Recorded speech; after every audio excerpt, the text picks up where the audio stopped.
Hello, everyone. Welcome to Spirit Switchboard. I am your host, Kerrilynn Shellhorn, and you are listening to us live on the United Public Radio Network and the UFO Paranormal Radio Network, 105.3 in the Gulf Coast and 107.7 FM in beautiful New Orleans.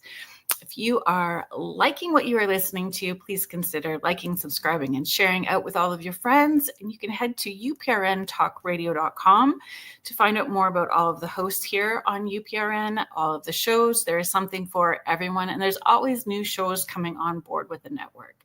A huge shout out to Michelle DeRoche, our station network manager, and our owner, Joe Montaldo. Thank you so much for having me part of the UPRN family. I'm pretty excited about today's show. I had Asria Beckham on. Some of you may have seen the segment. If you haven't, please head into the archives to watch it. And it was mind-blowing for me. I had thought about and talked about alien DNA. I had a guide come in when I was connecting in with one of my kiddos when they were younger, and had forgot about it actually. And having Asria on helped me put some connections together. And during that conversation, the conversation about cosmic lineage, and we hear a lot. The buzzwords right now are about generational healing and generational traumas, and doing a lot of healing work around that. And it came up in the conversation with Asria, and she said, I've never had the opportunity. And I'm like, well, I am going to hook all my family in. I'm going to rope them all in and let's see if they say yes. So my mom was so gracious and said yes, my sister and my niece. So this is going to be a 3-part series that Asria has graciously agreed to do. So we are doing round 1 with my mom today. Next week, my sister and my niece will be on. And then our 3rd week, we're going to talk about what do you do with it? Now that you have some knowledge, how do you integrate it, process it? What does it all mean? So we're going to find a little bit more about it today. So I'm going to say hello to everybody that's in the chat. It's the long weekend here. I don't know if is it the long weekend where you guys are listening and chiming in from? You guys have plans for the weekend?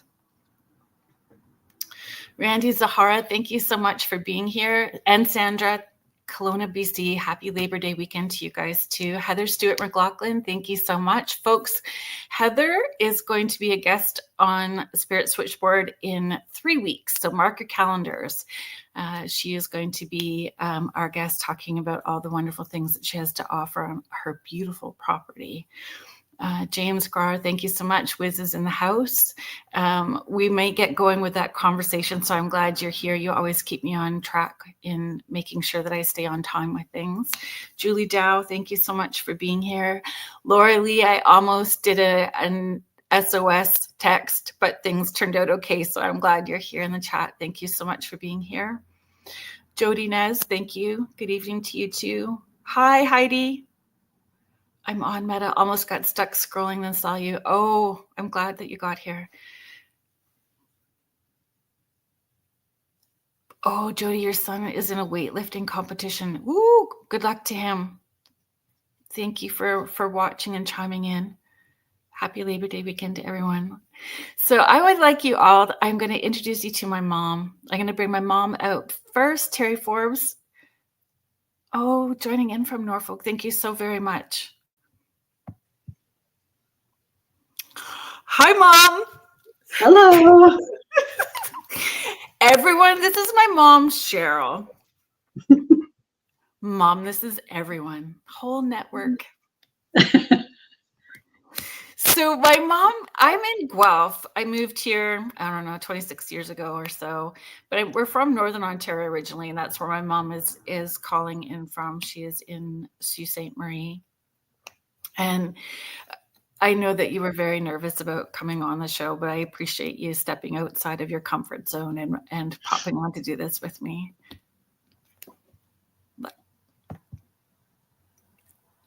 Everyone's saying hi, Mom.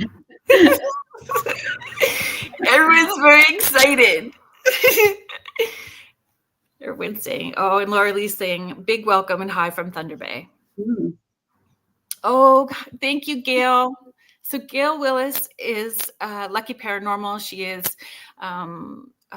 Lucky Paranormal. Her and Mel from Thunder Bay, they are hosting the Lake Superior Paracon this October 16th. So we are excited to be a part of that again this year. Thank you, Randy. Hi, Kerrilynn's mom. We can see why Kerrilynn is so darn cute.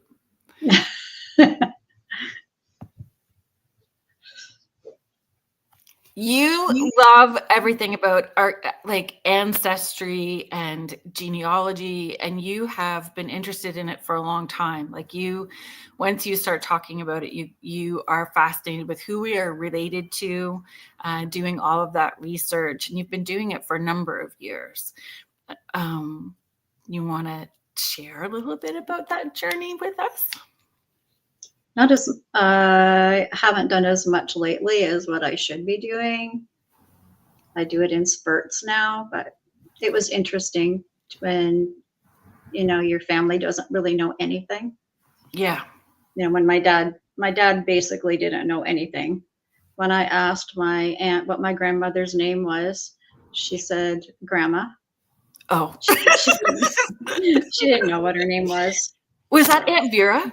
Aunt Yes. Vera's the grandma? Yeah. But we learned so much. Like you ended up finding out that we were related to Abraham Lincoln. I did. That was a surprise when somebody messaged me, because the Aylesworth family is quite well documented. And it was through someone in that family that messaged me and sent me the chart to show how we were related to Abraham Lincoln.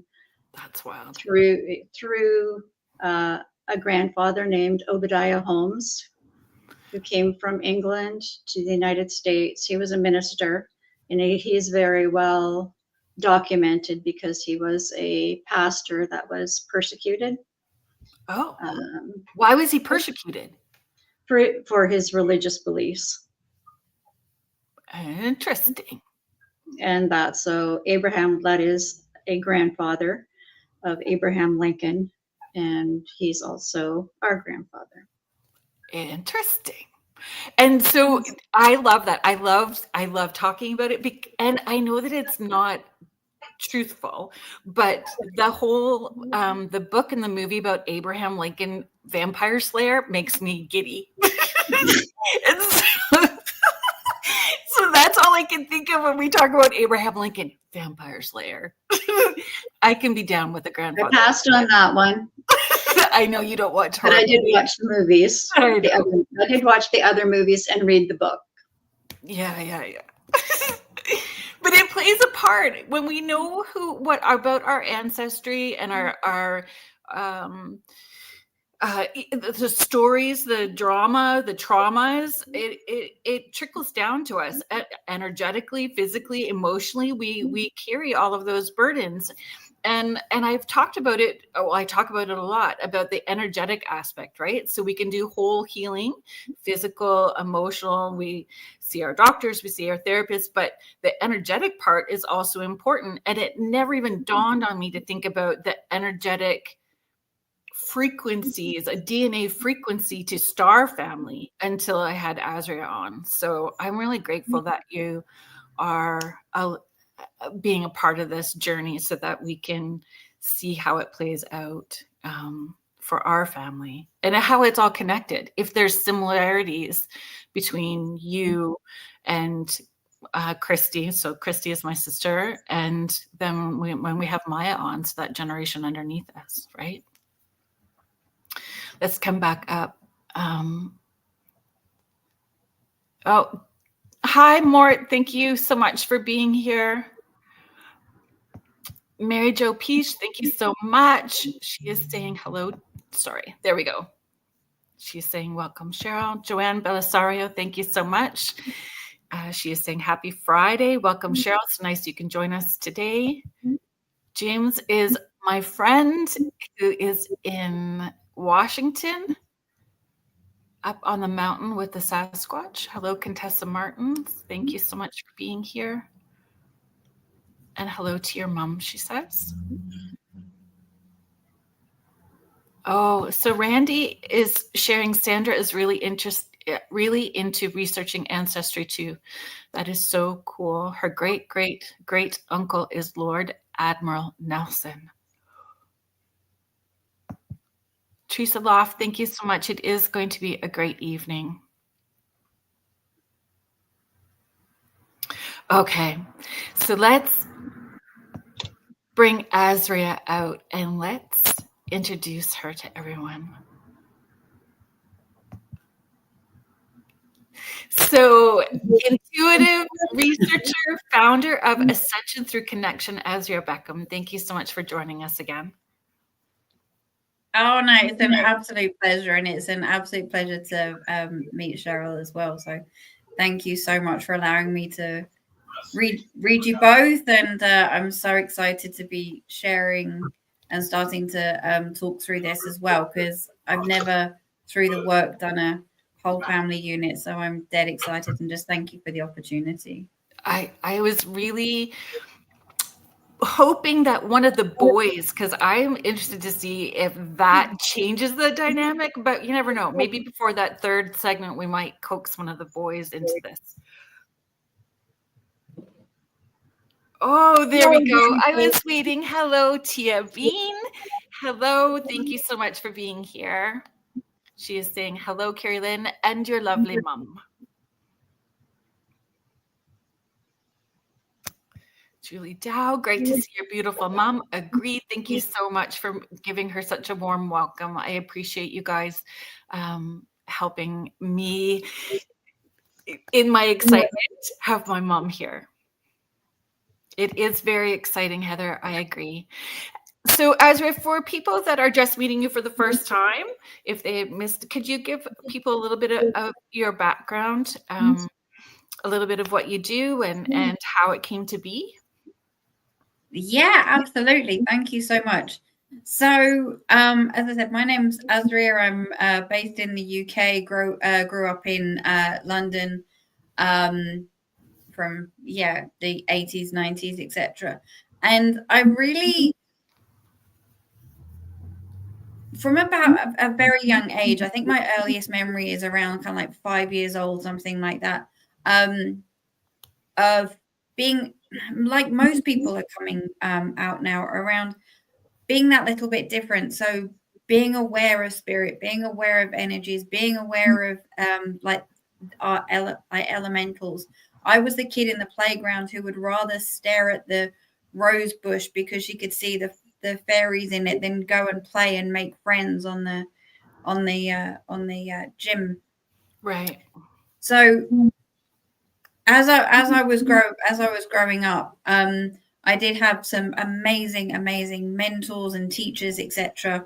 Around me. One being, if we're talking about kind of like ancestry and family, my great grandmother, who I had the absolute privilege of knowing until the age of I was about 10, 11 years old.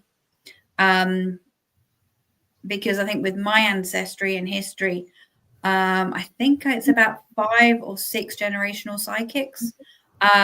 So I'm still within kind of like that lineage as well, if we're talking about sort of that family background at the moment. And that's something I only really found out quite recently as well. So Cheryl, as you were saying, around the finding out about the physical background, I mean, I knew like my great grandmother was, because that was kind of like my saving place. Is when I went there, I used to talk to her, and she didn't look at me as though I had 3 heads. Right.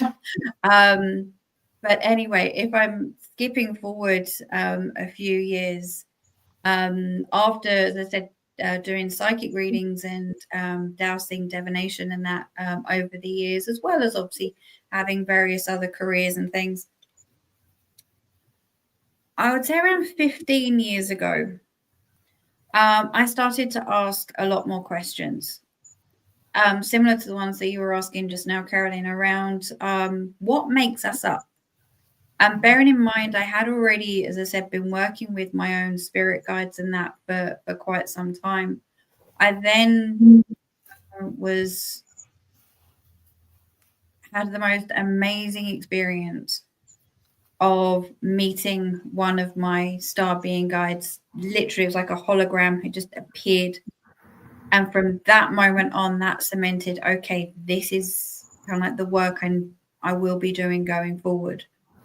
And it was asking questions. And then I don't necessarily call it channeling, I call it transmissions, because it's as the information is being transmitted and pushed down.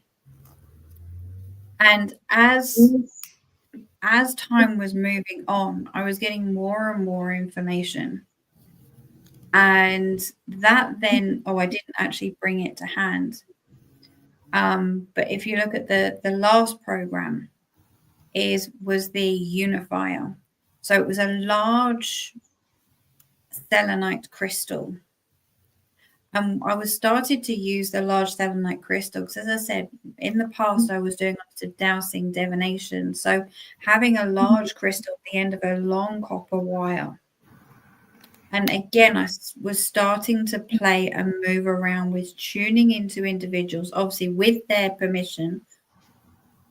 And can I ask a question, Asria? Sorry. Field. Please. Was it important that it was selenite? Like, why selenite? Can you explain? Yeah, absolutely. What made that crystal the right crystal to do that work? Yeah, well, selenite is very much used as far as I understand it, and I'm happy to find out even more. Is that it's a crystal that is used very much off planet, like we use, say, wood or a knife and fork or something like that. And also it carries a lot more of the frequencies. It also is kind of like self-cleansing, self-regulating. It also works very well with copper, like most crystals do. But it's something that not only we are familiar with, but they are familiar with. So it's kind of like something that's in between. That's the way I understand it. I'm sure there's a little bit more to it, but as my memory goes at the moment. But as time went on, it was then, again, this was over a 5-year period. This wasn't kind of like something that happened overnight. I was working with this crystal and my guides and tuning into the different frequencies and starting to pick up on the frequency of the particular of all the different beings. And I'm sorry, I've just seen the comment in the chat where it said the unifier was called the unicorn horn. Yeah, there we go. So I'm sorry, it just caught the corner of my eye. I hope you don't mind. So Laura Lee Potvin is my friend and co-host of Beneath the Hollow Moon. She is the host of the Angel Rock on Mondays, and you have been on Laura Lee's show as well too. And so either show you did bring on the crystal to show people, and I know yes. Laura Lee has one as well too, and she does call it the unicorn horn, and that's what it looks like. It is spiraled out and comes to a sharp peak at the top, right? I love using it very much is. Yeah.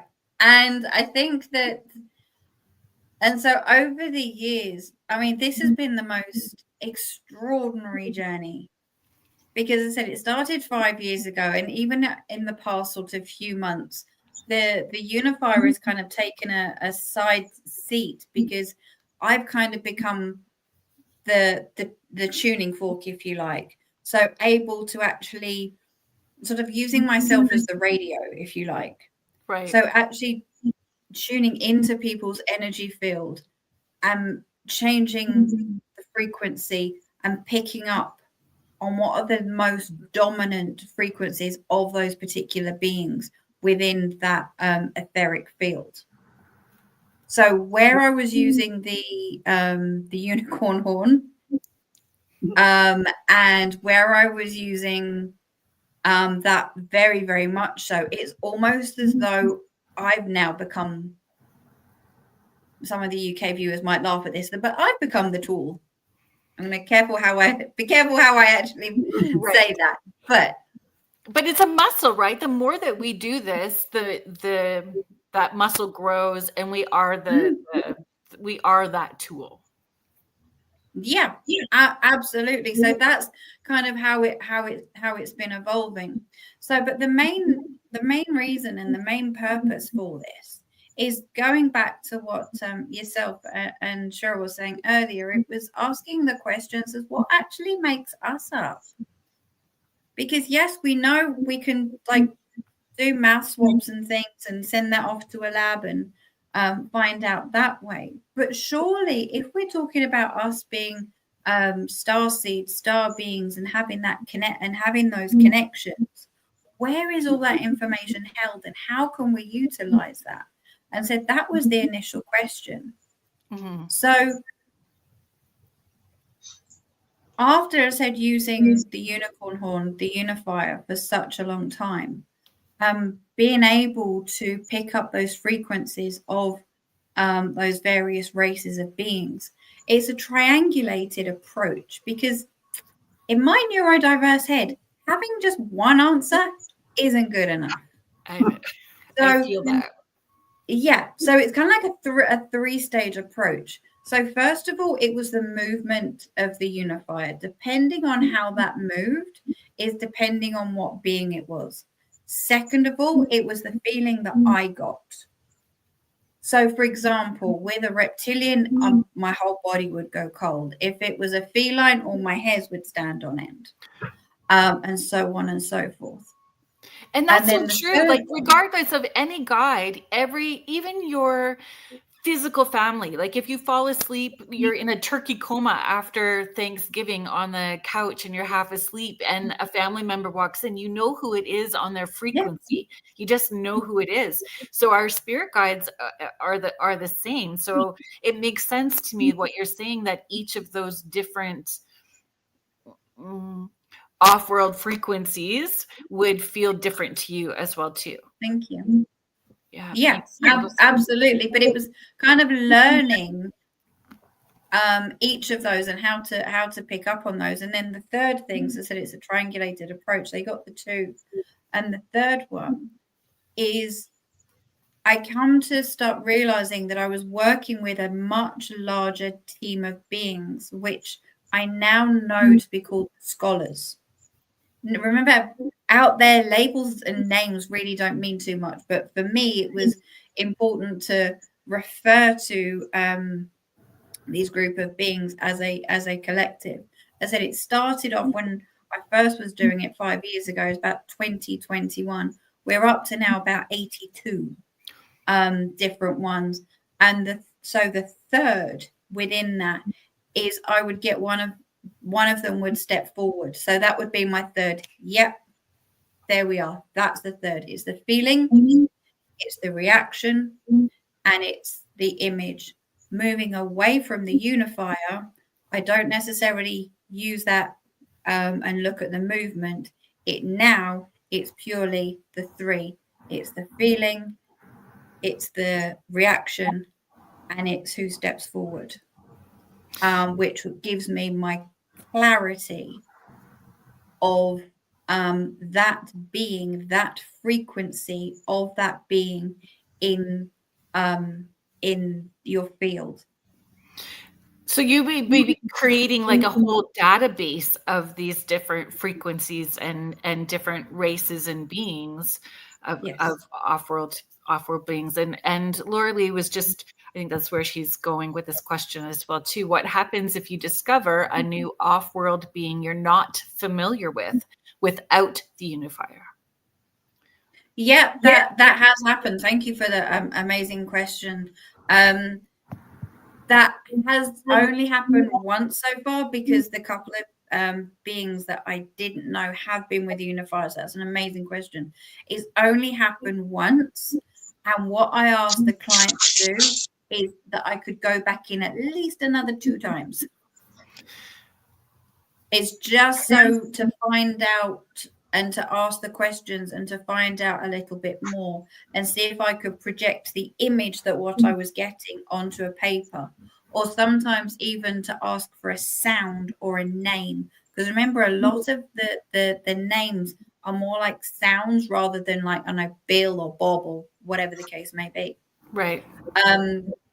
To this day, we're still looking into exactly what it is. And I know there's some, again, amazing work out there by Elena Denan and others. So again, it's cross-referencing, it's finding out exactly who these beings are, because we're learning all the time, constantly. Because this universe is huge. So when we're talking about individual race of beings, within those, there's different races. Sorry. No, it's great. Thank you so much for sharing so much of your knowledge and experience. And I love that we're all still growing, that we're in this place of saying we don't know all the information, but we're learning as we go.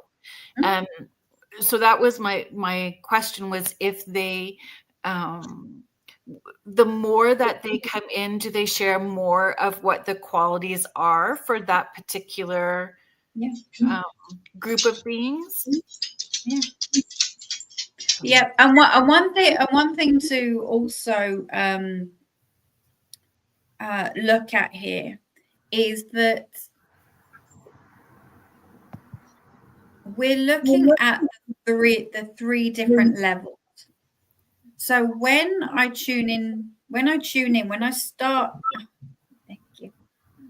start looking at, and I start, as I said, tuning in. So as to which are the dominant frequencies, so which are the higher ones, so which are the radio stations that are really easy to pick up. Right. So those are the dominant ones. Then we go down to the next one, which is the second dominant. And then which are the detected ones? Which one can I just about hear? And then that gives an overall blueprint to that person of those frequencies and those beings that are within their energy field that they can actually start utilizing, that they can actually start using their free will and saying, right, yes, this aligns with me. This feels right to me. If it does, it does. If it doesn't, it doesn't. It might not necessarily feel right at the time. And that's when we can start using, start tuning into those more.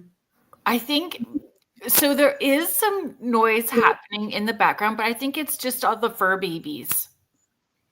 Contessa is saying, I keep hearing voices in the background. Is it just me? And Sandy, thank you so much for being here. I think it's our fur babies. Is anybody else hearing it?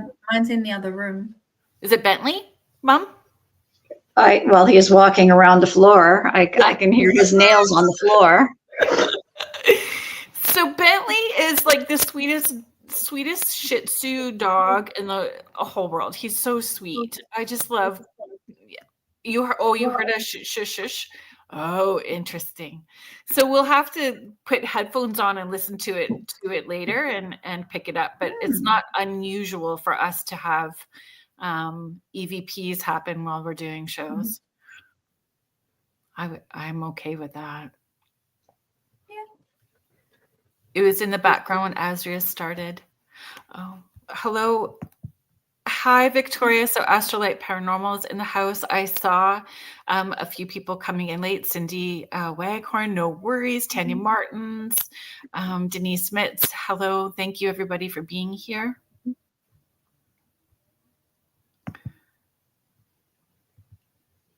Sorry, we'll get this up. Hello. Oh, well, to craft. Have fun crafting, Diane. Thank you so much for being here.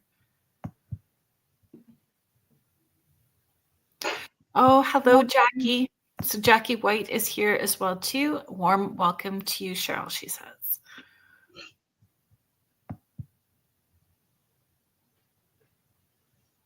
Mom, do you have any questions for Asria?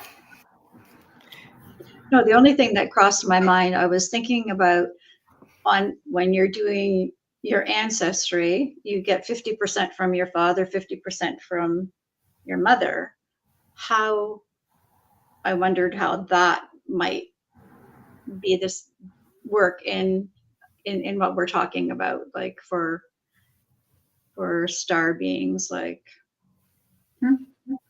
you know what I mean?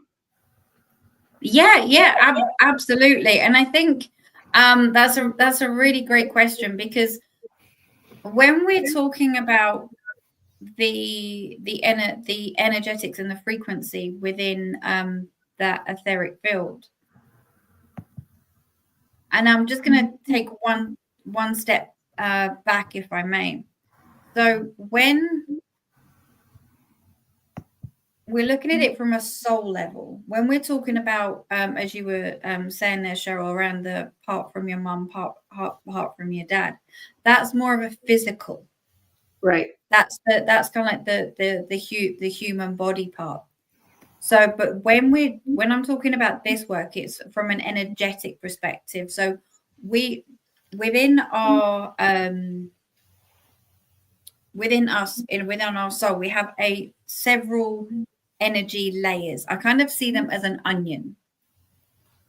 So, our soul, to me, this is how I see it, it's kind of like the brown, the outer shell. So some people say they're star seeds, so their soul was created in a particular star system, and so on. But we can go down that route another time.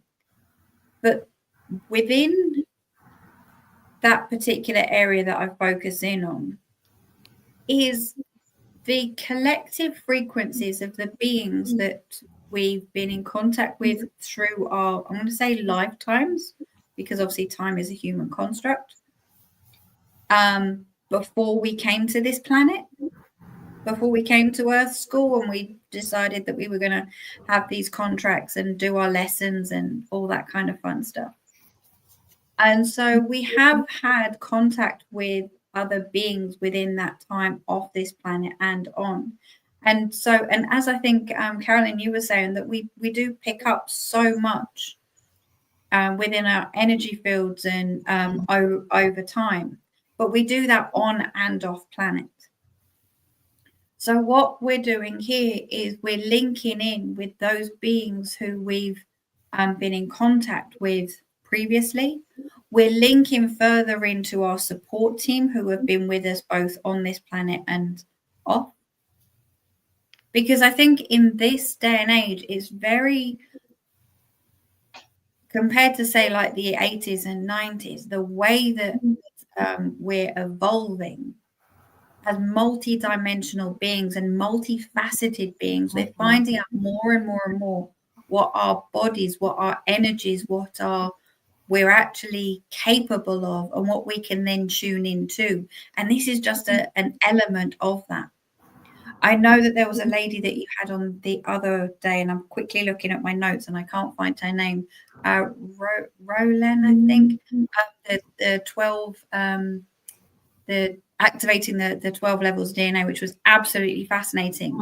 It would be amazing to have a conversation with her as well, because again, that was from both a scientific perspective and an energetic as well. Right. And I think this work kind of leads into that, because again, it's bringing it all together to say, right, this is the human, this is the soul, this is the energy. How can we bring that all together to have these multi-dimensional, multifaceted beings work to their highest and best potential? Yeah. And I would say at the beginning of this journey, kind of stepping into the out of the woo closet, and not doing hair anymore and doing this full time. And probably 3 or 4 years into it, I was having a lot of issues when people in spirit were coming through that had any head-related traumas. It was like really making me very sick. So I tapped in and I asked Archangel Michael to download the DNA blueprint for my healthiest body so I could process those energies with more grace and ease.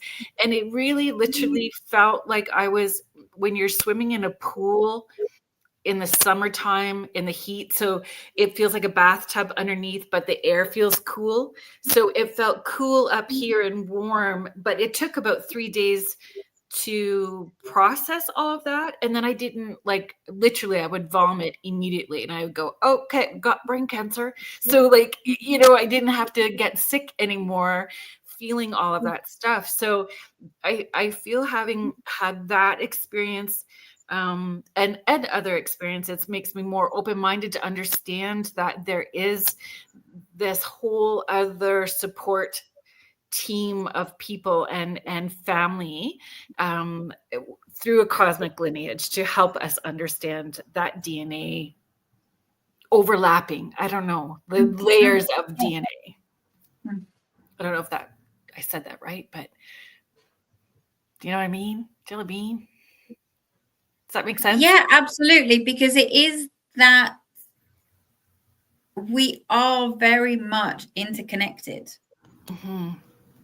And I think, I can't remember who said it, but I think a few people have it, in all fairness. It's over time, we have not necessarily lost, and I'm kind of searching for the right wording and terminology here, so you have to bear with me a second, but we've lost that connection.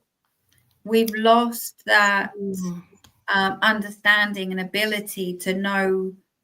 It's going to sound, as you said earlier, a bit woo-woo, but just exactly what we are and what we're capable of beings of and light. That's why, as you said, using your intuition, using your intention, that you asked for that help and support and guidance and healing and etc. And that amazing thing happened. Absolutely. Contessa's just saying, Kerrilynn, you are so knowledgeable about all of this. Well, learning curves. How did you know you could ask Archangel Michael for your healthiest blueprint? Honestly, it was because I got to that point of frustration and said, okay, this shite's not working. If you need me to be of service, I'm willing to do this work, but this isn't working. I can't continue doing it this way. So it's just leaning in. It's just leaning in and giving them permission. And that was when I really understood that our star family, our cosmic family, have probably been waiting. It's no different than when Archangel Michael was waiting, probably tapping his foot. When's she going to figure this shite out and start asking me for help? So those cosmic family is probably doing the same. Good Lord, tuck her long enough to hook in. But then once you do, it's magical. And some interesting things have been happening when I started talking more after my existential crisis last summer, talking about aliens. But it's shifted my whole world this last year. Get ready, Mom. Yeah, and I think that bit is key around free will. Yes, we still have free will. Yeah, it is absolute free will, and they won't necessarily come in and start doing X, Y, and Z without asking. Mm-hmm. So we have to put that out there first, because on this planet there is free will.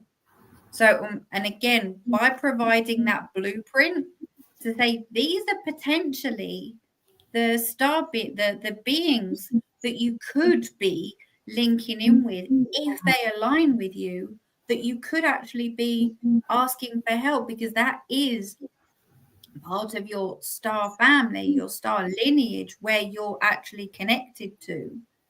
That you can be saying, actually, you know what, I'm down here, I need a little bit of help, please, to do X, Y, and Z. I call it making a shopping list, or like ordering at a restaurant. You don't say, oh yeah, can I have some more money, please? You're like, okay. It's like going to a restaurant and saying, well, can I I'd like to order pasta. Yeah. Well, do you want lasagna? Do you want meatballs? Do you want carbonara? Kind of, you need to be a little bit more specific. Yeah. It changes everything. Yeah, absolutely. Deborah Hackett-Jones, my lovely friend, thank you so much for being here. Folks, if you have if you have not, I think, Deb, you've been on twice, right? Spirit Switchboard twice, and you can access those shows. Deborah is an amazing intuitive and medical intuitive and healer. So you can tap into her segment and take a peek at that. Jackie Collins, thank you so much for being here. Deborah is sharing, yes, it's all about frequency and meeting them on the same level. Wonderful. Yeah. Brilliant. And that, how you work, actually how Deborah has explained how she works and how you work sound very similar in being able to see from a different perspective, almost like the whole blueprint and how it's laid out. Wonderful. Laura Lee is sharing, so essentially, Asria, you can then connect in with the off-world family we come from, that we resonate with, to help and become part of our team to help with the work we do with others. Yeah. Yeah, absolutely. But it's also then what we're doing. Yeah. So helping with ourselves in order to help others. It literally raises our frequency. It does very much raise our frequency. And I think another thing that it does as well as that question was saying, is that and one of the things that I've been hearing from my clients time and time again is that it gives them, as I said, I don't use the word like activation or anything like that, because everything we know we have, it's remembering. A lot of it is about remembering. It's bringing forward those feelings. It's bringing forward those memories and those emotions. So where we, like, for an example, think, well, yes, okay, well, I am clairvoyant. So maybe if that being has got those abilities, we can tune in and dial into that and increase it.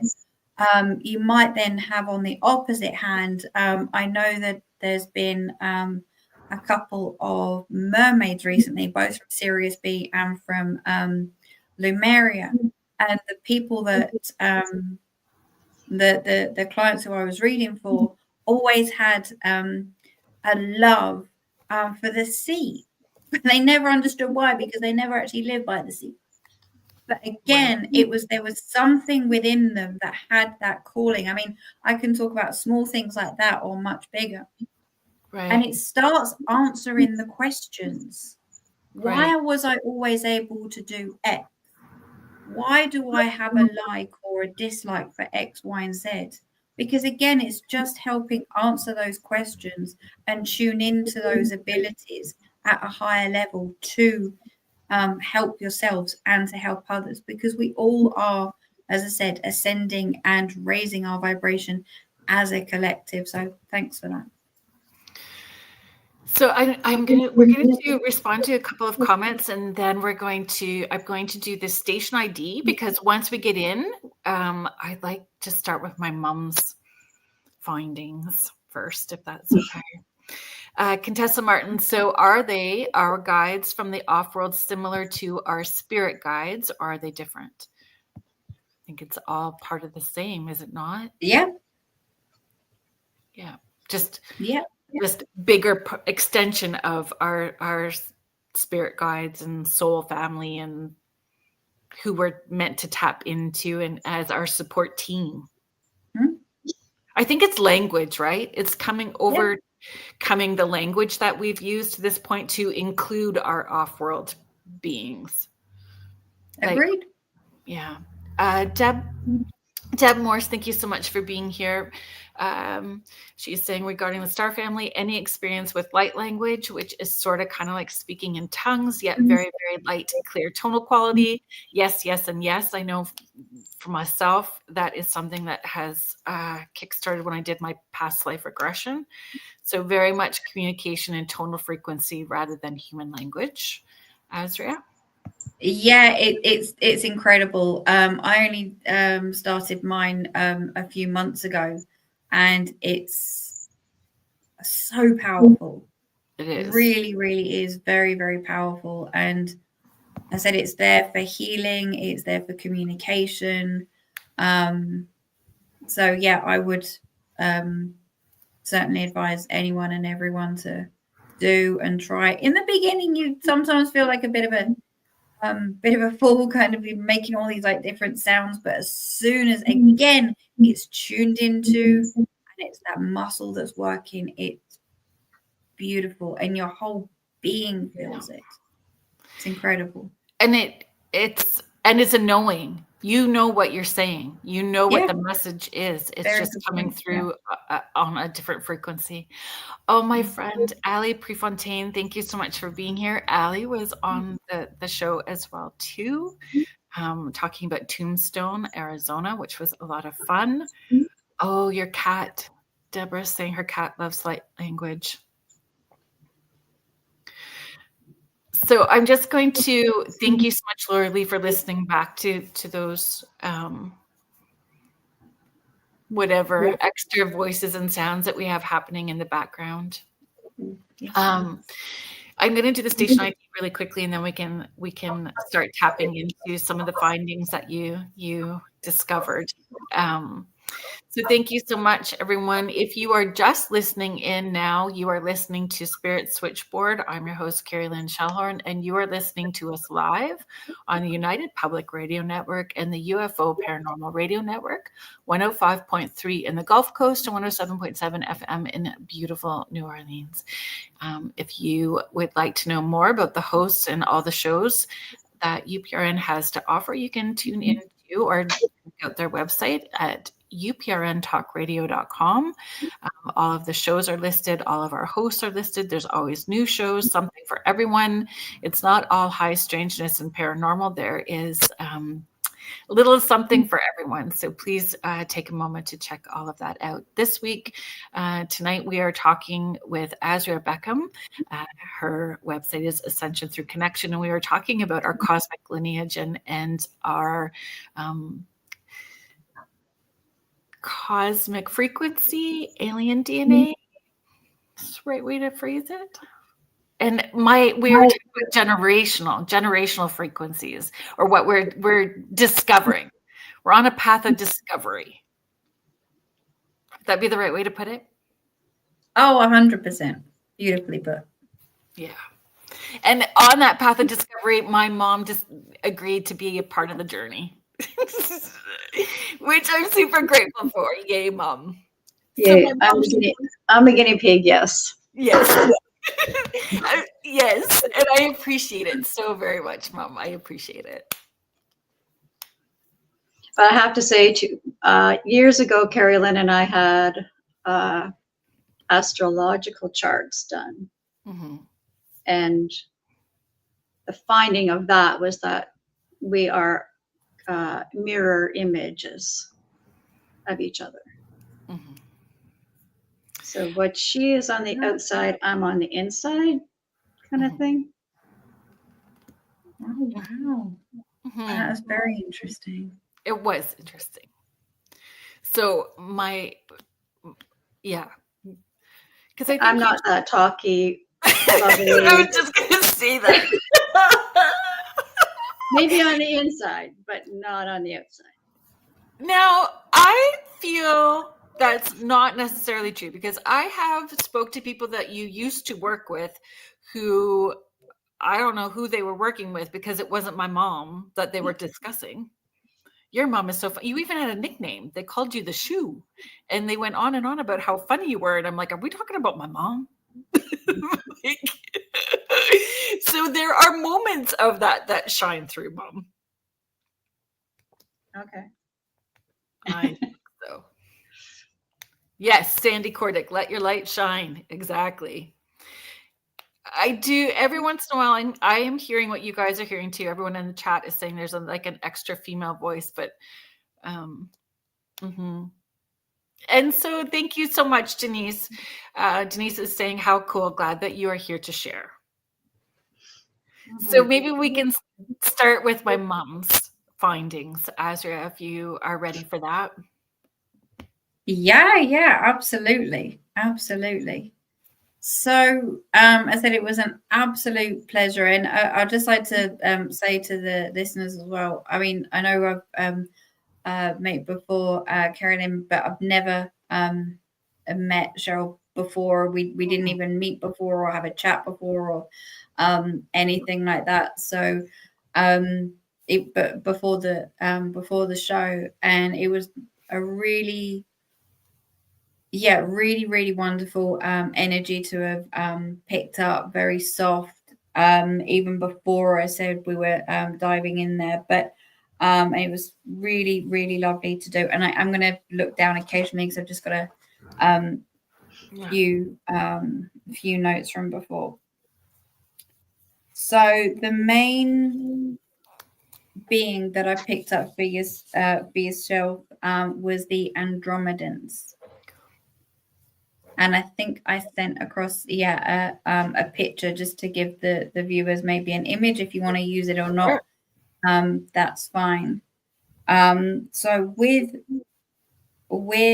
them, again, they are a being that are very soft and comforting in nature. There was one or two other points that I just wanted to mention as well.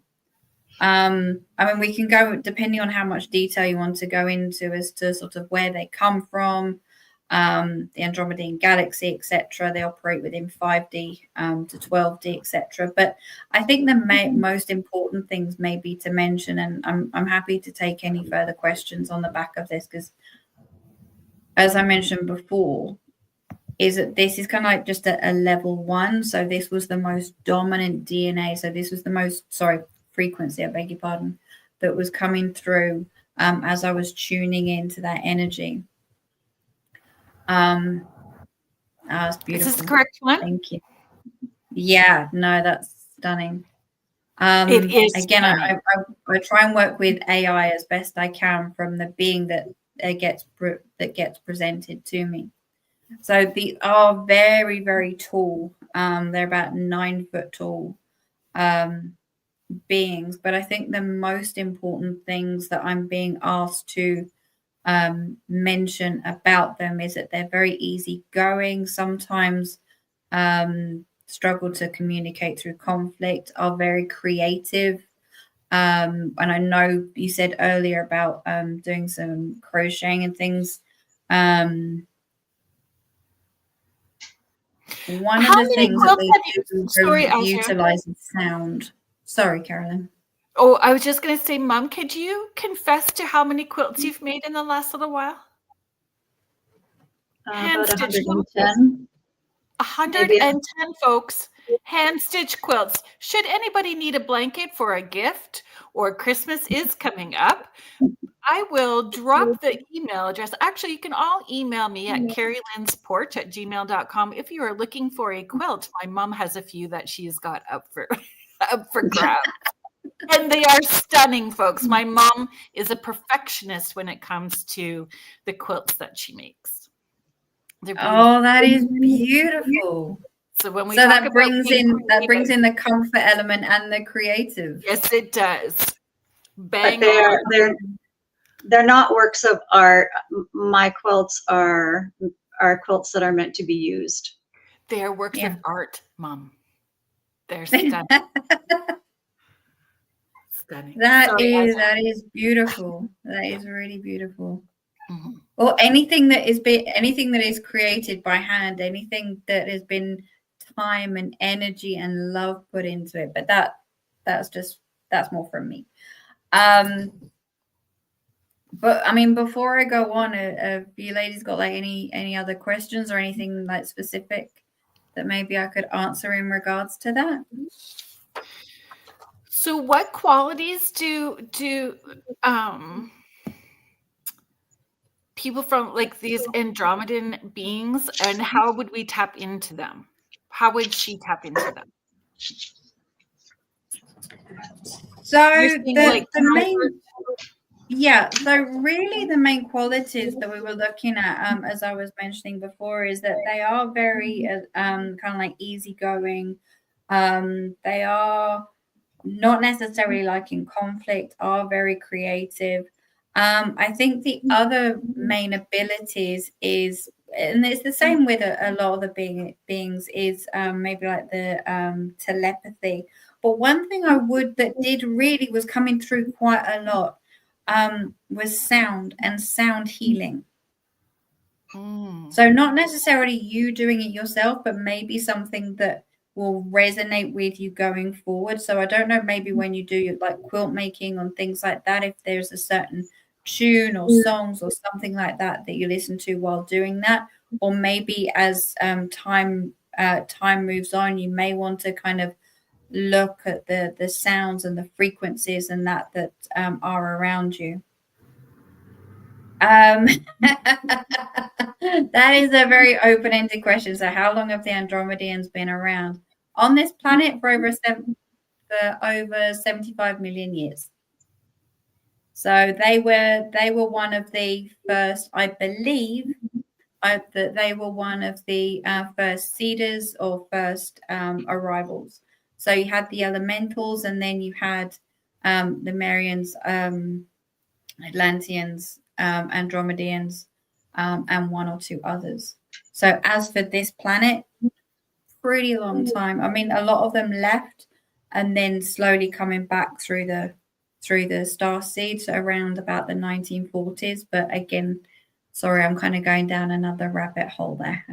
No, I am taking it all in, everything that you have to share. Deborah Hackett-Jones is sharing, I was told that I am from Andromeda, the planet of Naboo, and she is sharing, I work with sound tuning forks.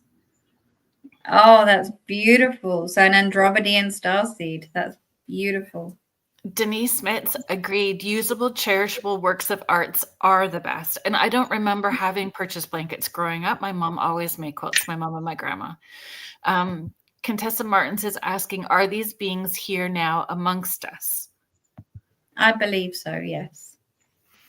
Yeah, I do too. I believe that there's certain races of beings that have been in and around us for quite some time, but as I said, now that the overall frequency of the beings and planets is heightening, we're becoming more aware of them. I think one of the ladies said before in the comments around the overall frequency and vibration, and said that's why we're becoming more open, more aware of them. I think there's certain places on the planet where there's more, but again, that's another rabbit hole. But certainly, I do believe that they are on planet already. Some races, not all. Sandy Cordick is sharing singing bowls, maybe as an option. Mom, what do you sound? Music, tuning forks, any of that? When I'm working, when I'm making my quilts, you mean? Mm-hmm. Sometimes I just put on the music on the TV, a music station on the TV. And puts you in a zone. Hello, Mish. Thank you for being here. Mish, meet my mom. Cheryl is my mom. And we are here with Asria today. Good day, Kerrilynn's mom from Australia. Mish is saying, Mom. Wonderful. And I did want to also say that when within the tuning, and now I wasn't going to go down to a second dominant, and I didn't, apologies, Kerrilynn, I didn't provide an image on this one, but what we're actually finding within the work as well is that the second dominants are slightly, there's a similarity between clients of when they have a dominant of one being, that the second one sometimes is very similar to the second dominant. And that was very telling with yourself, is that we also had avians in there. So I don't know. So they're more like the bird type beings. So I don't necessarily know if kind of, and it was in particular a raven, like a raven type being. So I don't know if that aligns with you at all, or if you like birds or don't like birds. but certainly it was the avian beings, and now they're linked to wisdom and transformation, and they do very much carry the bridge between worlds. But the most important thing that I've really picked up with them are they're more observers. They don't necessarily put themselves forward and act and do. They Yes, are the ones that just sit back, take in, and just observe everything that's going on, but will then communicate right at the, oh, sorry, I don't know why I clicked there, right at the right time.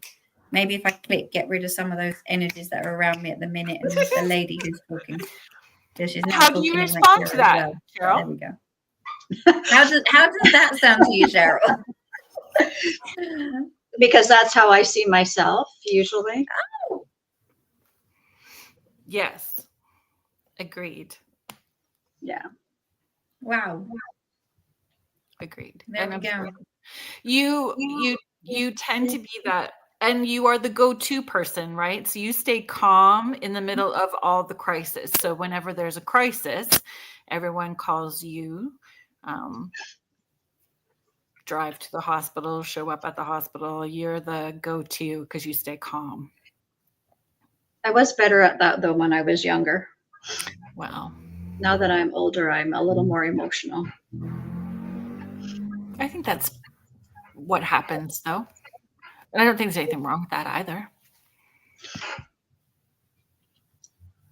I'll pull this down. Can we pull the, is it okay to take this down? Yeah, sure. And this is what makes my heart absolutely sing, is that when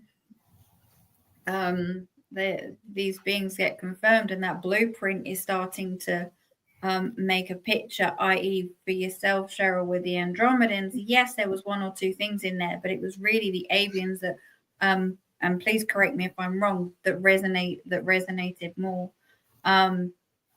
So thank you for confirming that. That's what really makes my heart sing in doing this work. Oh, the Andromedans did too, but from my perspective, knowing my mom. Thank you. Mm-hmm. That's all kind of new. It is. But now you get to, when you're listening to your music, or you are starting to go into that non-thinking mode when you are doing your perfect 5 stitches on your needle, when you are doing your quilting, you can ask those guides to step in a way that you can feel what their frequency feels like, so you know who they are when they step in with you. Like when you ask to connect your frequency to theirs and theirs to yours, you start to feel them in your space more. It's just like opening up the door and giving them permission, and then it unfolds more from there. Is that right, Asria? Does it work that way? Yeah, absolutely. But certainly I did feel a bigger energy pull, because as I said, I've put it down here, may mention. So as I said, it was the second level, and I haven't done that for everyone, but they did come through kind of secondary as quite powerful with the avians. And I would very much recommend, again, following on from what you were just saying there, Kerrilynn, is that maybe, I don't know if you sit outside when you do this, or what the weather's like, but if you do have that pull to kind of like work with our feathered friends as well, that there is also that connection there too. Is there a connection to feathered you can friends? set out your intention in your mind to connect with them too. And by all means, please do, if you feel that you want to. I'm not telling you what to do, but to have a look into these particular beings a bit more. I mean, I've just mentioned just a few points there because I was just very conscious of time and how much I can talk. But as to how much detail we're going into all these different beings. So if there is anything else in particular that you find that might resonate, that absolutely, as Kerrilynn was saying, use your free will and to actually then start saying, yeah, actually, would like to do a little bit more of X, or I like that ability. I'd like to tune into that a bit more, because having those beings and having those reactions to that blueprint that I've started to lay out, that is within that toroidal field, and those frequencies that are already there of those beings,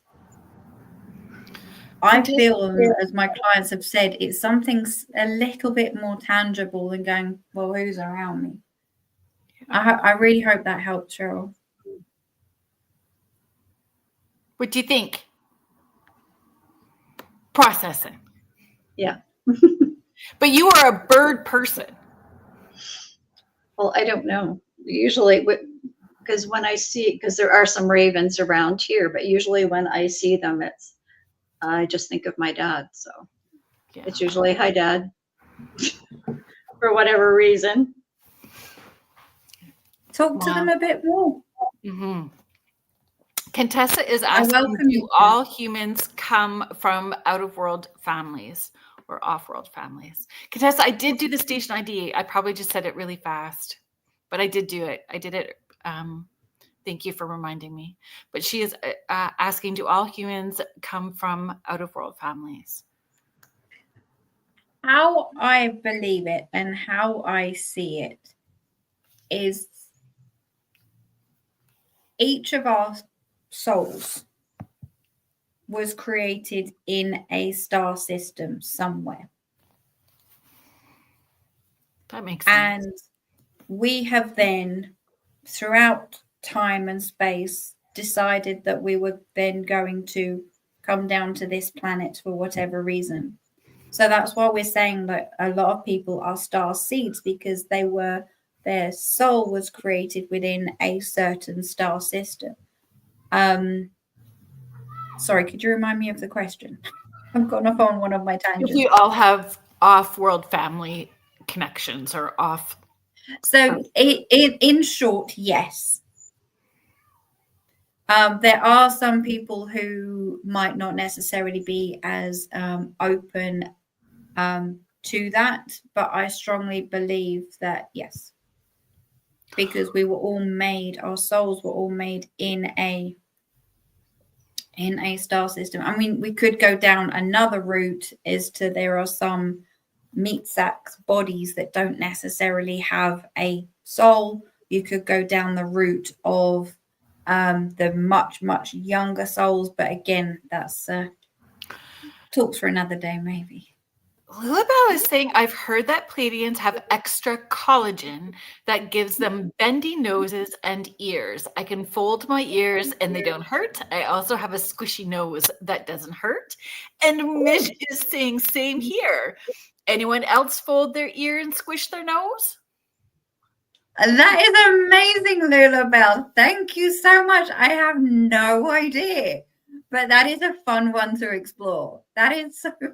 I love it. I've never heard that, but that's pretty fun. To squint your nose or bend your ears. I'm more feline, so I'm not sure.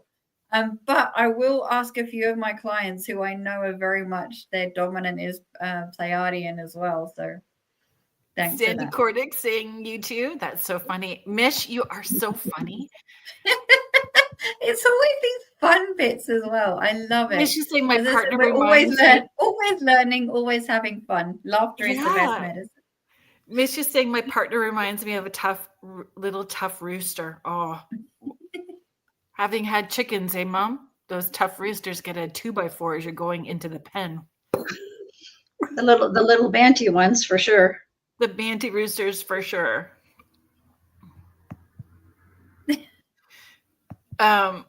Sorry. Hi, Fiona Clark. Thank you so much for being here. And thank you. She's saying great show tonight. Heather Stewart McLaughlin. Let's pull this up. I have an Arcturian guide that reached out to me and I work with. Would that indicate a familial connection? Yes. And yes, that absolutely would. Contessa was asking, how do you say that would be a connection off planet? Sorry. No. I thank you for, I interrupted you. How do you find out which family you come from? You make an appointment with Asria. Ascension Through Connection.com.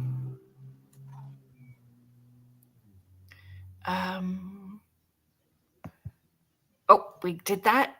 Thank you so much.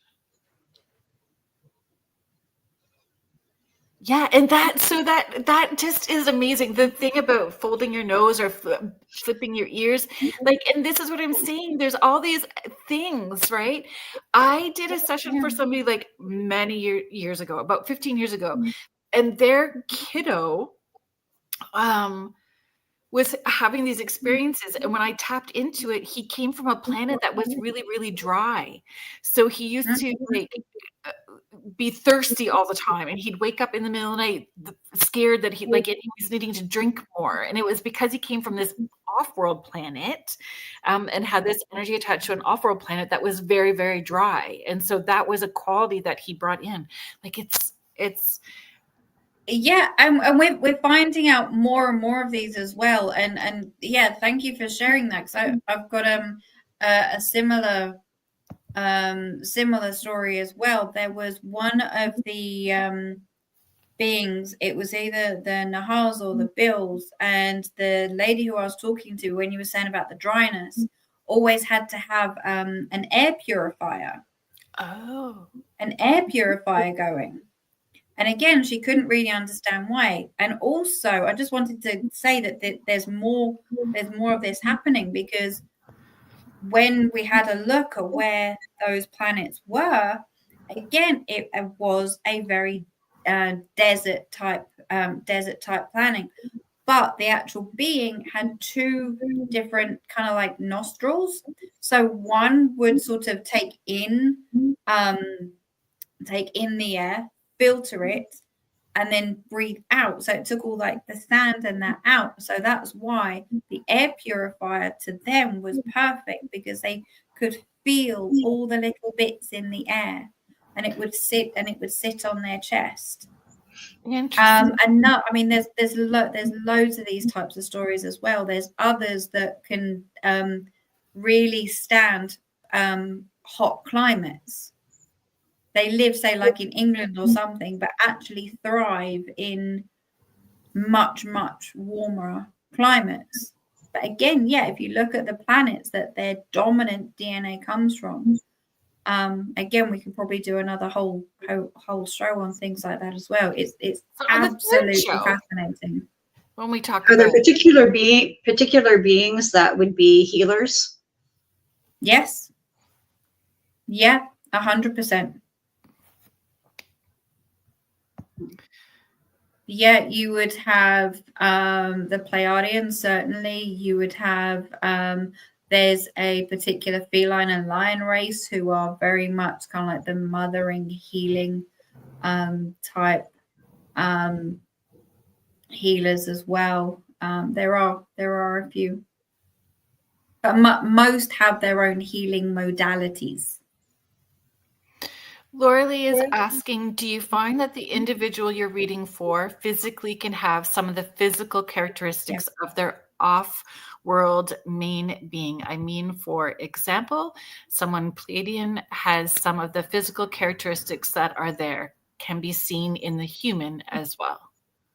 Yeah, absolutely. I mean, I had an amazing gentleman the other day. And his main one, which we very rarely get, was amphibian. And I didn't, obviously, because we do video calls, I didn't really see his hands. And it was only towards the end when he thanked me. I was like, his fingers were there. It was so long and thin. I mean, I know I've got short, chubby hands, but they were really and you get people who are taller. You get people who might have a slightly more elongated face.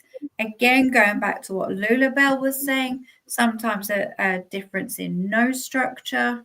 There are, and I know it's becoming more and more common. I can't think of what they are off the top of my head, but there are certain physical characteristics that are becoming more and more common, especially when we're looking at star seeds as well. There are, as you said, maybe like in hair color, if they're more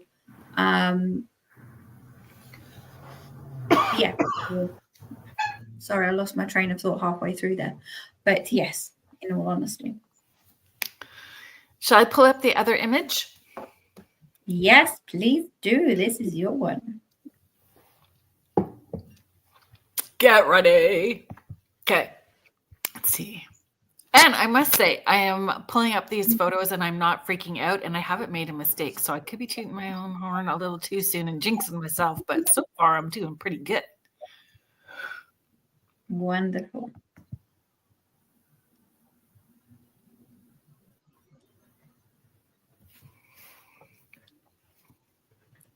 Okay. Laura Lee is saying 2 things you've just mentioned. Asria explained so much about 2 of my family members. Thank you for sharing. Thank you.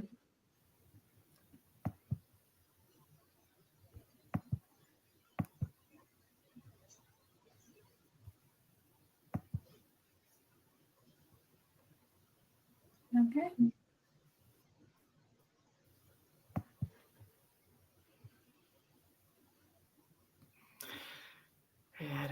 There it goes. So again, this is my AI interpretation of an Atlantean. Now, I don't know if that resonates with you at all, Kerrilynn. I think that the points that I would like to maybe raise on this one is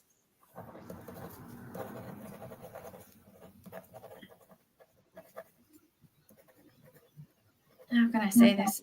It's more, I said, you've got the empathic nature, you've got divine alignment, you've got that they're guardians, teachers, in-dimensional peacekeepers. You've got that, yeah, they are very much healers, keepers of the language, and spiritual teachers. Wow. Yes.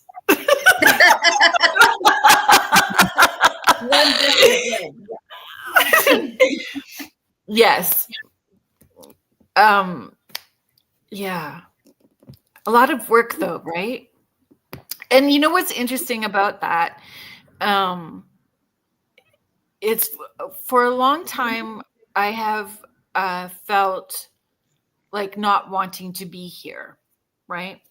And not in a way that I would self-harm, but just done, feeling kind of tired and done. And so I go, I'm ready to vibrate off the planet, folks. And that's the phrase I would use. I'm ready to vibrate off the planet. Like, why aren't you coming to get me? Because I'm ready to vibrate and go. And that's how I see the Atlanteans, as having vibrated, raising their frequency so high and then not being here, elevating to that other dimension. And that's what I... yes, the Lara Mar ring. Yes, Deb. Yes.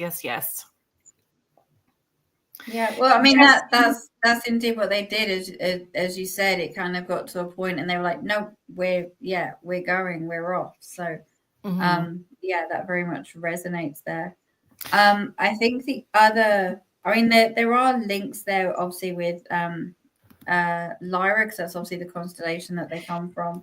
So I've had a Lyran, I believe a Lyran guide come in and speak to me during, I don't know, it was a weird meditation. It was actually during the in between lives meditation or in between live session that I had. And a Lyran, am I pronouncing that correctly? Yeah. Came in very strongly for me. And that's when the light language started shortly after that. In that session was weird. Wonderful. Yeah, it was interesting. It was another existential crisis moment afterwards. Sometimes we kind of get to that really, really, really fine endpoint, and then then they go, right, let's turn this around. I can certainly speak from personal experience as well. Can you speak a little bit about the Lyrans for me, please? In regards to what, sorry? Like, how you shared about Atlanteans and their qualities and characteristics? So I think the main one that would come through for yourself would be kind of like that the mothering instincts, kind of like that feminine quality that's coming through as well, kind of like that whole nurturing quality. Certainly there are, but again, the main thing I'm getting through with the Lyrians as well is that we need to remember we're talking about, and this is the same across the board. I'm kind of getting a bit of a telling off here to a point, because as much as we're talking about one race, it's almost saying, okay, right, well, you're a human being, not you're a human being, but you're Asian or you're African or you're American or you're whatever. Because actually within each of these beings, there are different sectors, there are different races, and for especially the Lyrians, what I'm getting through quite strongly is that more nurturing side for yourself at the moment, Kerrilynn. When you asked me that question, that's what I was like, well, what? How can I best answer this? And that's what came through right now. Thank you for sharing that. There was a question about, like, when you are creating the imagery for the guys that you are seeing, do you see them with those skin tones, or is that how AI is interpreting the information you're giving them? A bit of both. There are over the years, I've kind of built up a little bit of a image library, because it's not sometimes always the same being that shows themselves, as I was saying about the different races and sectors of beings. So the way I see it is the imagery is open to interpretation, and I'm not that great with AI in all fairness, and I don't necessarily want to use other people's images as well because of copyright and things like that. So It is my best interpretation through using technology. There was just a question about the skin tones. Like, are there many? Yes, there are. Sorry. Yes, sorry, I misunderstood. With that blue skin tone. Oh, absolutely. Absolutely. And that's where I was saying that there are different races within each being. I mean, you can, I think it's, there was a book written back, I think it was in the 1940s, where, and I can't remember the name of the guy, and he actually lays out the different colors of skin, well, what we would class as skin for the cedar races. And I think even like the Lemurians is what is coming to mind, had yellow, black, and another one. But the way in which we see them and the way that we are understanding as a race at the moment is through the, I'm getting the words direct translated imagery.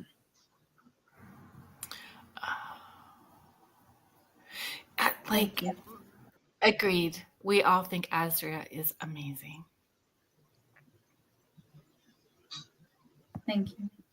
And this, I feel the work that you do is very important because there's so many people that are very scared of, like, because of media and scared of off-world beings, or scared of aliens, very frightened of even having the conversation or dipping their toe into the concept of, right? And I feel having these kinds of conversations and discussions is helpful for people to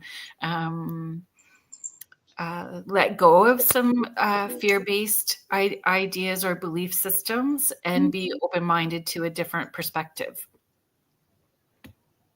Yeah, absolutely. And I think the more open we can be, and it's like, as I was saying at the beginning, I mean, we are all still learning. I'm still learning. we're especially through the work in which we're doing. But the key that I've learned, and I think you were referring to it earlier, Kerrilynn, is that does it feel right for you? Mm-hmm. I mean, I could be saying stuff now, and there could be people that are going, yeah, okay, that's fine. And then there might be some people that are going, yeah, that really aligns, that really feels right. Or you might be watching another, say, YouTube program or whatever about the Lyrans or whatever, and going, actually, that doesn't. No, I don't agree with that. That doesn't sit right with me, and that's perfectly fine. I would encourage them to say yet. That doesn't resonate with me in this moment or this, because there could be other things that need to come into play in order for that to resonate, and we don't know all of those things. Yeah, because we had Mom. I don't know. Did Corey talk to you? So Corey is my brother, folks. I'm the oldest. So yeah, he's the next one underneath. So did Corey talk to you about when he saw that bright light of something and was on his bicycle? It was behind behind a barn from the neighbors when he was out on his bike, and he was like coming home to try to get his camera to go back and take a picture of this. I don't really remember. I kind of vaguely remember, but that's all. Mm-hmm. I think that if we did, it would be interesting for you to do some past life regression or a life between lives session too. Maybe we need to do, I did do a past life regression once. Did you? Yes. Actually twice. Once it didn't work.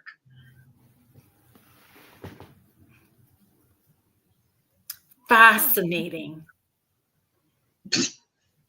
Fascinating.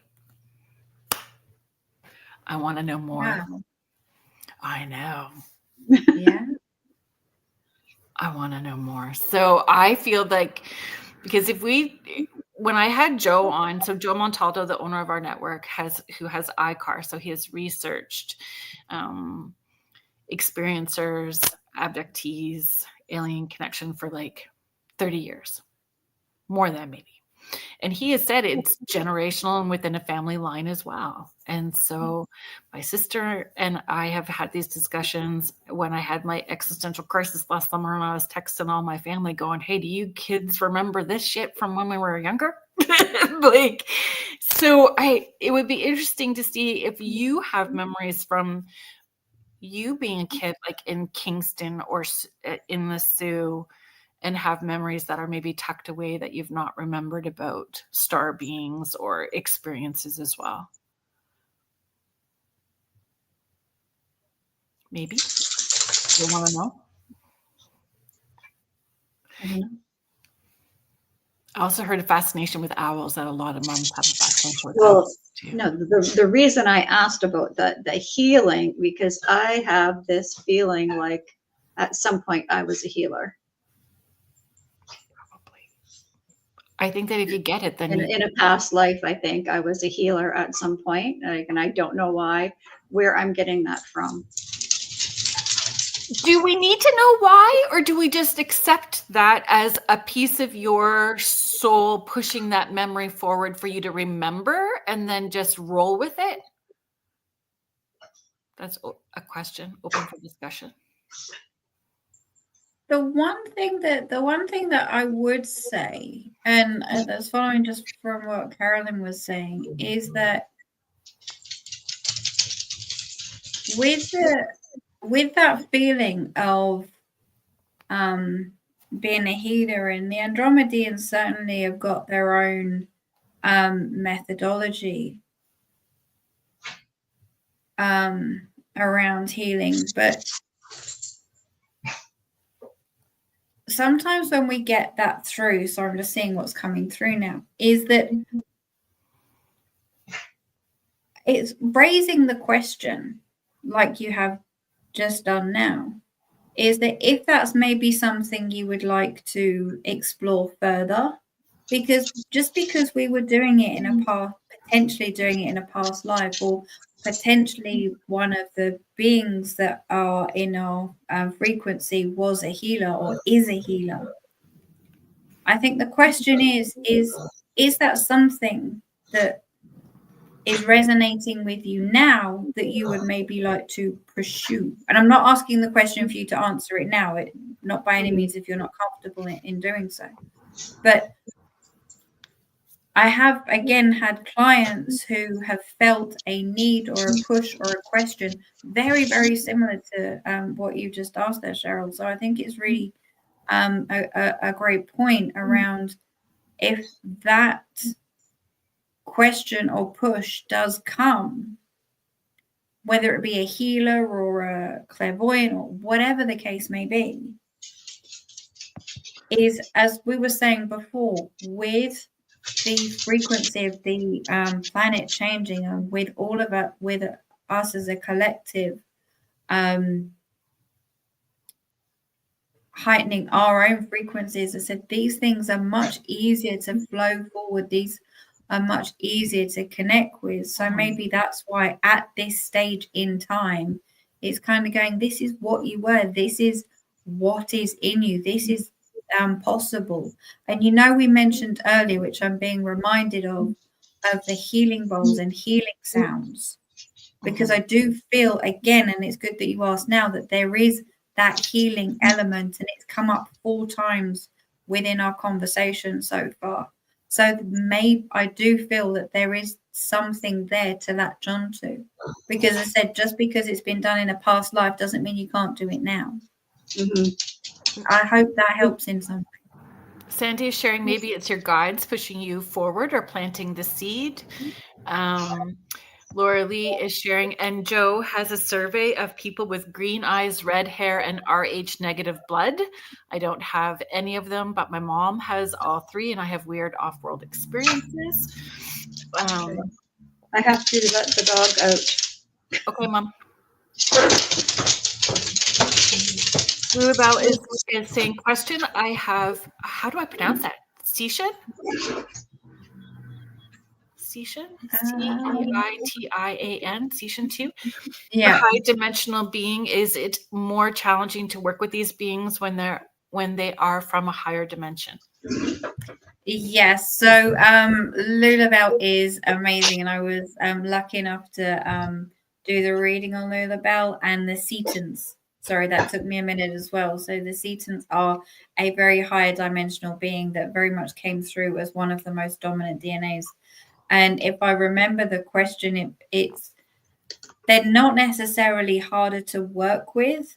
I just believe that it might be a while for the frequency to increase in order to have that better connection. I think one of the ladies said on here before in the chat that, as it's kind of, we need to kind of be raising, and as we're raising to that same frequency, then that connection will be even stronger. So Lulabelle, I really don't feel that it's necessarily impossible. I don't feel it's going to be difficult, but because again, you can use that free will and that intention that will kind of, what I'm being told, will slightly bridge the gap.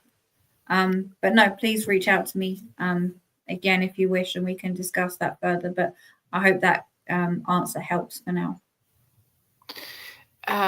Laura Lee's just adding in, which I agree, Laura Lee. It's our definition of healer too, Mom. So she is saying, I had this chat on Monday. Healing to me is anything someone does for others or for self that makes others feel better. Music, art, counselors, random acts of kindness, quilts that you give to people, any of those sorts of food that you make for people. That's beautifully put. All of those things. Mish is asking, so on a soul level, do we all live a life in each of these different aliens? Do we all live a life?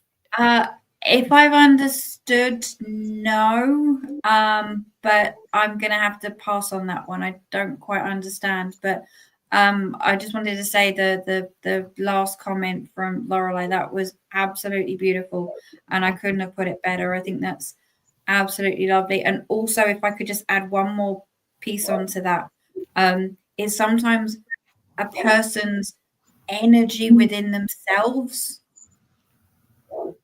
even being in the, this isn't coming from ego at all, but being in the presence of a particular person, sometimes that is healing in itself, because it's that energy exchange.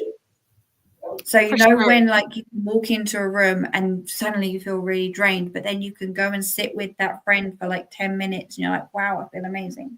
That's right. So yeah, that whole, and somebody's energy within themselves can also be healing. But no, Lorelei, that was beautifully It's a put. Frequency, right? Those places where those people that feel like home, your safe landing spot. It's a frequency that you resonate. That's wonderful. Thank you. Dan is asking, Asria, are you able to expand on my reading? Alien DNA wise, if you recall. How can she reach out to you? Through Ascension? Through please reach out again, either through Ascension Through Connection or Asria Beckham at gmail.com. And on all of the socials, it's Asria. Any of the socials. Yeah, no, please do. Is that correct? At Asria Official? On yes. Socials? Yeah. So Mish is just clarifying, like we come on here on Earth to learn lesson. Could we also be a Pleiadian to learn lessons here? And then the next time we have more Lemurian when we incarnate again to learn more lessons here. So can we bring different off-world frequencies each time we reincarnate? We can bring them now. Oh. Interesting. And it's not necessarily bringing them forward. It's being able to tune. It's being able to tune in. And I would say not necessarily when we reincarnate, because the way in which we're going at the moment is though that we don't necessarily need to come back. But certainly, if there are connections that you want to make to a particular race, and there's particular abilities or anything like that. So I think so, Mish, like are you asking about reincarnating and just deciding that we want to be Lemurian and go to that dimensional frequency and not come back to Earth?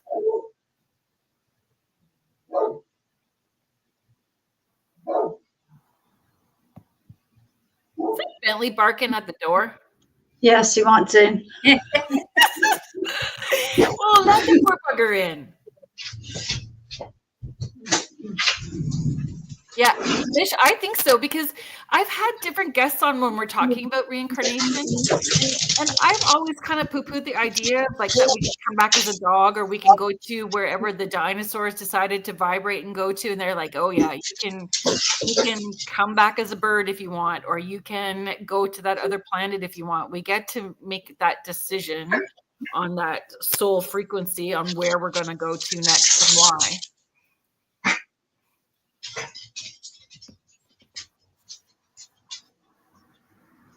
Yes, agreed, Mish.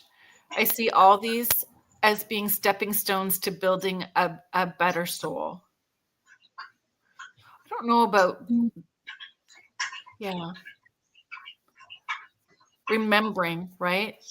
Remembering all the different parts of us, experiencing what we already know. That's what I also understand, experiencing what we already know.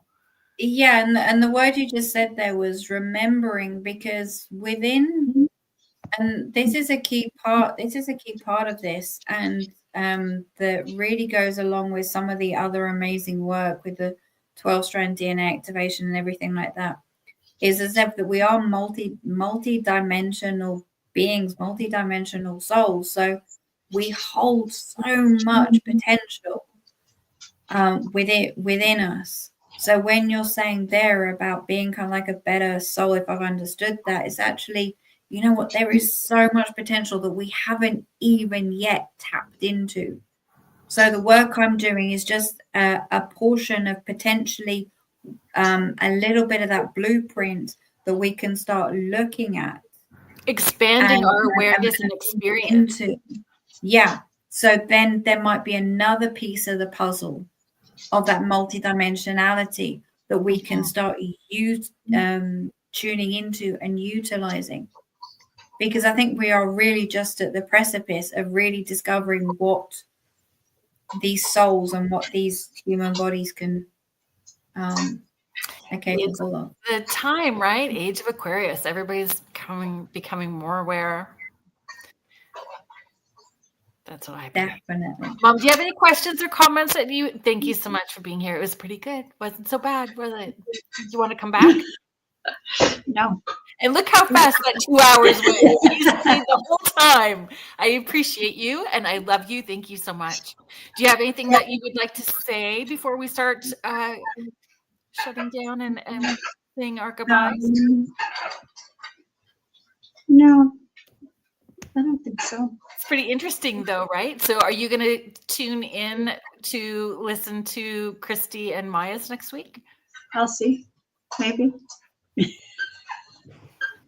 If I'm not quilting. If you're not quilting, you can quilt and have you can put this on the TV and make a large screen. Christy's always a fan favorite. Like Christy is, when she comes on, she's a riot. Asria, I'm really excited about you meeting my sister. And I'm excited to hear what is for my sisters. And my niece, when I was talking about people who are fear-based, it was huge for my niece to agree to this because she's had a very strong fear, like overwhelming fear about anything to talk about aliens, and that she agreed to be a part of this, I find huge. And that she wants to be a part of the conversation. And I know that I said to her, I would never put her in a position that would be harmful or hurtful to her, right? I think when you're, but because she's younger, and I think when you're younger, because so did I. I would never have dreamed about watching Ancient Aliens, the show on television, or anything like that when I was younger. I think it just learning and growing as a person. Yes. And your attitudes and your feelings change about things.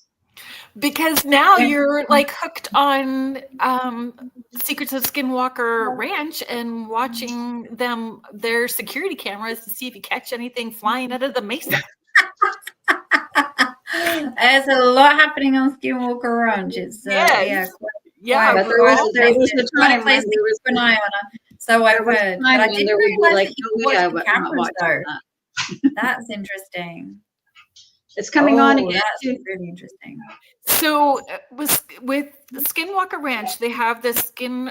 Oh my gosh, I'm having a brain fart about what it is, but it's their website, and so you can join it and be a part of the group. And then they do they have chips and salsa night. They actually have like Skinwalker bingo, and they've got all kinds of fun stuff. And you can be part of their when they're playing the shows in the States, which is before us, right, in Canada, then they chat about it afterwards, and you can be part of that after show chat where they give you the behind the scenes conversation, and you can watch from the security cameras that are set up on the property, and you log if you see something happening. So I know that Laura Lee and I are going to be doing a show on Blind. Yes, in about 8 weeks time, we're doing Blind Frog Ranch and Bradshaw Ranch. We're going to talk about Bradshaw Ranch as well too. Wow, that's fascinating. So some of these questions, folks, I know that we are just winding down and we don't have time to answer these last little bits of questions that are coming in, but bring those questions back around next week, because Asria is back on again next week, and we are bringing my sister and my niece on to the show. So thank you so much, Asria, for sharing your time, energy, and wisdom and doing this for my mom and I this week. And I look forward to hearing about my sister and my niece's readings next week. Thank you so much. And thank you, Mom. I appreciate you being here too. Thank you, Thanks. everybody in the chat. Thank you, everyone, for making my mom feel so welcome. And I appreciate you sending out all of those good vibes for her. And thank you to Joe Montaldo and Michelle DeRoche for all of the things that you guys do for us here. Thank you to the United Public Radio Network and the UFO Paranormal Radio Network, 105.3 in the Gulf Coast and 107.7 FM in beautiful New Orleans. I hope everyone has a great weekend, recharges, recoups, relaxes, all of the fun stuff in a safe and a fun way. And we will see you here next week. Good night, everybody. Bye. Good night. Good night.